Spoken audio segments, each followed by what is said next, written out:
क्या वेद साहित्य की पुरातत्व के अंदर कोई पांडुलिपि मिली है? क्या वेद साहित्य की भाषा लिपि भी पुरातत्व के अंदर प्राप्त हुई है? क्या उस वेद साहित्य में वर्णित कबीले का कोई पुरातात्विक प्रमाण प्राप्त है? क्या उस वेद साहित्य में वर्णित कर्मकांड में प्रयोग का उल्लेख किसी पुरातात्विक अभिलेख में है? नमस्कार दोस्तों, पुरातात्विक खोजें किसी भी देश के इतिहास लेखन का प्रामाणिक आधार होती है। ये खोजें नींव के पत्थर सदृश होती है जिसको आधार बनाकर किसी भी देश का प्रामाणिक इतिहास जाना जाता है। लेकिन हिंदुस्तान इस मामले में हमेशा से दुर्भाग्यशाली रहा है, क्योंकि इस देश का इतिहास प्रामाणिकता पर नहीं कल्पनाओं पर गढ़ा गया है। कल्पनाओं का एक ऐसा माया जाल बुना गया है जहाँ न तर्क की गुंजाइश बचती है, न सबूत चाहिए और न ही किसी किस्म की प्रामाणिकता की जरूरत है। हिंदुस्तान को कल्पनाओं में जीने की आदत हो चुकी है। काल्पनिक पात्रों को वह देवता मानकर पूजा करता है और अपने असली नायकों को वह जानता ही नहीं। यह वास्तव में उसकी गलती भी नहीं है, क्योंकि पुरातात्विक खोजों से जो कुछ भी इतिहास सामने आता है वह जनता तक पहुंचने ही नहीं दिया गया है। आज के वीडियो में पुरातात्विक खोजों सबूतों के आधार पर हम वेद की प्रामाणिकता को टटोलने की कोशिश करेंगे कि क्या सचमुच वेद अति प्राचीन ब्रह्मा के द्वारा प्रदान किए गए ग्रंथ हैं?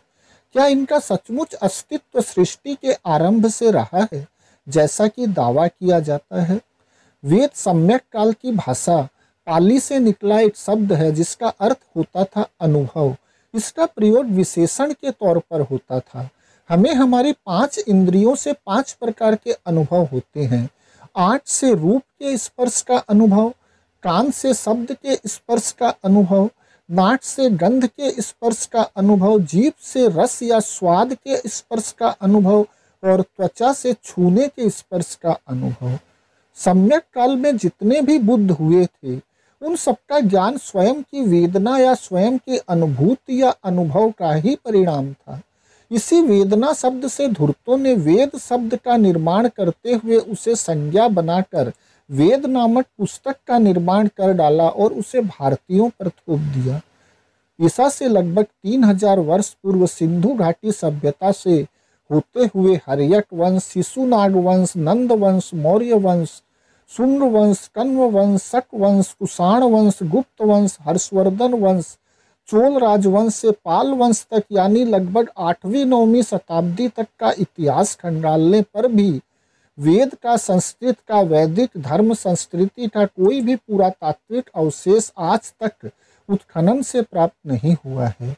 धूर्तों के अनुसार वेद और वेद वाली लिपि संस्कृत का उदय इसके कई हजार वर्ष पूर्व तक हो चुका था, लेकिन इससे पूर्व का एक भी संस्कृत का अभिलेख आज तक किसी को दिखाया नहीं गया है और न ही किसी पुरातात्विक संग्रहालय में सुरक्षित रख छोड़ा गया है।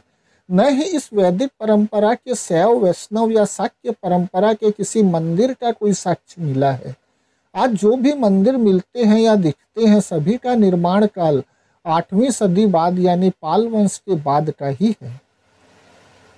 ईस्वी सन से लेकर 8वीं शताब्दी तक के अनेक विश्वविद्यालयों में अनेक सम्राटों के राज्यादेश आज भी खुदाई में मिलते हैं। ये सभी लिखित साक्ष्य ताम्रपत्र, भोजपत्र, ताड़पत्र पर मिलते हैं। कागज का प्रयोग कहीं नहीं मिला है, लेकिन वेदों या अन्य धार्मिक ब्राह्मणी ग्रंथों की प्रथम पांडुलिपि संस्कृत भाषा में मिलने के साथ साथ कागज पर लिखी हुई वह भी जमीन के ऊपर मिली है। ये सभी पांडुलिपि 8वीं-9वीं शताब्दी से होते हुए मुगल काल तक की मिलती है। लेकिन अगर आप कहेंगे कि कागज या लिपि नहीं थी तो वेद कैसे लिखे गए होंगे, तो इनका अगला क्लेम यह होता है कि वेद ज्ञान श्रुत पद्धति द्वारा एक पीढ़ी से दूसरे पीढ़ी होते हुए आगे बढ़ने वाली ज्ञानप्रद वैज्ञानिक जानकारी थी। आइए इसकी सच्चाई भी देखते हैं। वेद श्रुत और ज्ञानवर्धक जानकारी थी तो फिर 8वीं शताब्दी के पूर्व के भारत में चलने वाले अनेक विश्वविद्यालयों के आचार्य और विद्यार्थी इस ज्ञान से अछूते क्यों थे?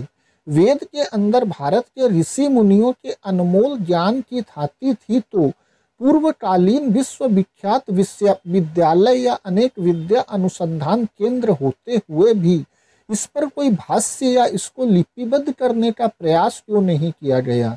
वे लोग भारत में प्राप्त ज्ञान ही नहीं बल्कि अन्य देशों के ज्ञान को भी अपने भाष्य से भाषित करते थे, तो फिर अपने देश वाला ज्ञान उस समय कैसे बचा रह गया।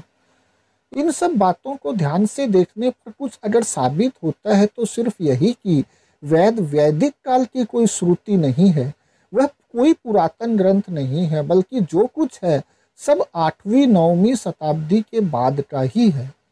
अब इनका अगला क्लेम यह होगा कि उस समय वेदों का पठन पाठन विश्वविद्यालयों में नहीं बल्कि गुरुकुल और गुरुग्राम की मार्फत होता था, जिसमें उस समय के राजा महाराजा के पुत्र ज्ञान प्राप्ति हेतु जाकर रहा करते थे। लेकिन उस काल का आज तक वैसा एक भी गुरुकुल या गुरुग्राम का कोई साक्ष्य उत्खनन से प्राप्त नहीं हुआ है। इस प्रकार के जो भी साक्ष्य मिले हैं वे सब 9वीं 10वीं शताब्दी बाद के हैं, लेकिन फिर भी बाल हट है कि गुरुकुल या गुरुग्राम में वेद का पठन पाठन किया जाता था। इनका अगला क्लेम लिपि भाषा के संदर्भ में होता है। इसकी सच्चाई भी देख लीजिए। विकास का क्रम हमेशा कम से अधिक की ओर चलता है। विकास कभी भी उल्टे क्रम में न तो चलता है और न ही चल सकता है। बाल्यकाल से शुरू होकर यौवनावस्था से गुजरता हुआ वृद्धावस्था तक पहुंचता है। ऐसा ही भाषा लिपि के साथ भी होता है। भाषा आज से लगभग 3000 वर्ष पूर्व सर्वप्रथम सिंधु सभ्यता में चित्रलिपि वाली अवस्था में मिली थी। उसके बाद उसका बाल्यकाल सांख्य लिपि से गुजरता हुआ अपने यौवन के अधिकतम 2000 वर्षों तक प्राकृत और पाली के रूप में प्रतिस्थापित रहते हुए ढलती उम्र में यानी राजपूत मुगल के संक्रमण काल में नागरी लिपि और संस्कृत भाषा के रूप में परिवर्तित होते हुए मध्यकाल के समय फारसी के सम्मिश्रण में आकर उर्दू और हिंदी में परिवर्तित हो जाता है। मध्यकाल के बाद हिंदी भी अंग्रेजी से संसर्ग करते हुए अब इंग्लिश का रूप लेती जा रही है। क्लासिकल संस्कृत, जिसमें वैदिक ग्रंथ वेद लिखे गए हैं, यह संस्कृत की प्रौढ़ावस्था की अवस्था है और प्रौढ़ावस्था जीवन के अंत में आती है, शुरुआत में नहीं। लेकिन फिर भी ब्राह्मणी ग्रंथ ब्रह्मवंशी समाज इसे 3000-4000 वर्ष पूर्व का साबित करने पर तुले हैं। ऐसे लोग दया के पात्र हैं। इसे यूं भी कहा जा सकता है कि इतिहास के सभी ब्राह्मणी ग्रंथों को ऋग्वेद ने स्थापित किया और ऋग्वेद को सभी ग्रंथों ने सत्यापित किया। बस बन गई दोनों की, यानी कि ब्राह्मणी ग्रंथों और वेद साहित्य की जोड़ी निराली। धन्यवाद।